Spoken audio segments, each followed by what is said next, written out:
बड़ौदा जिले के शिनोर तहसील पंचायत में नई कार्यकारिणी के नामों की आधिकारिक घोषणा कर दी गई। भाजपा जिला संगठन के उपाध्यक्ष महेश भाई पटेल द्वारा मैंडेट लेकर आने के बाद पदाधिकारियों के नाम सार्वजनिक किए गए। शिनोर तहसील पंचायत के नए अध्यक्ष पद पर हीनाबेन वसंत भाई रोहित की नियुक्ति की गई है, जबकि उपाध्यक्ष पद की जिम्मेदारी प्रीतेश कुमार रमेश भाई पटेल को सौंपी गई। इसके अलावा कारोबारी चेयरमैन के रूप में जिगेश भाई बालू भाई पटेल, पक्ष के नेता के तौर पर योगेश्वरी बेन व्योमेश कुमार पंचाल तथा दंडक पद पर कल्पेश कुमार नवनीत भाई वसावा के नाम घोषित किए गए हैं। गौरतलब है कि शिनोर तालुका पंचायत की कुल 16 सीटों पर चुनाव आयोजित हुए थे, जिनमें से 14 सीटों पर भारतीय जनता पार्टी ने जीत दर्ज की, जबकि 2 सीटें कांग्रेस के खाते में गई। वहीं शिनोर जिला पंचायत की 1 सीट कांग्रेस को मिली थी, जबकि तालुका पंचायत में कांग्रेस को 2 सीटों पर सफलता हासिल हुई।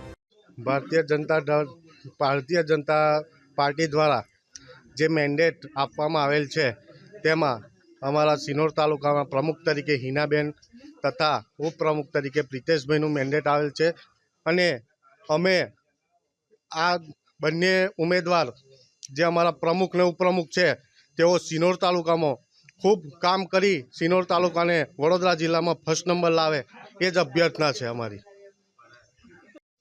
આવતીકાલે તારીખ 25ના રોજ સિનોર તાલુકા પંચાયતની પ્રમુખ ઉપપ્રમુખની ચૂંટણી માટેના મેન્ડેટની આજે 24 તારીખે અહીં સાદલી મુકામે બેઠક રાખેલી, જેમાં હિનાબેન રોહિત અને પ્રીતેશભાઈ પટેલ, હિનાબેનનું પ્રમુખનો મેન્ડેટ છે અને પ્રીતેશભાઈનો ઉપપ્રમુખનો મેન્ડેટ આવેલ છે। અમારી ભારતીય જનતા પાર્ટીનો બહુમતીથી વિજય થયો, જેના સંદર્ભે આવતીકાલે પ્રમુખ ઉપપ્રમુખની ચૂંટણી હોય। ભારતીય જનતા પાર્ટી દ્વારા પ્રમુખ તરીકે હિનાબેન અને ઉપપ્રમુખે મારા પર જે વિશ્વાસ મૂકીને જે મેન્ડેટ આપ્યું છે એ બદલ હું પાર્ટીના મોવડી મંડળ, જિલ્લા ભાજપ પ્રમુખ બીજે બ્રહ્મભટ્ટ સાહેબ અને અમારા લોકપ્રિય ધારાસભ્ય અક્ષયભાઈનો આભાર માનું છું।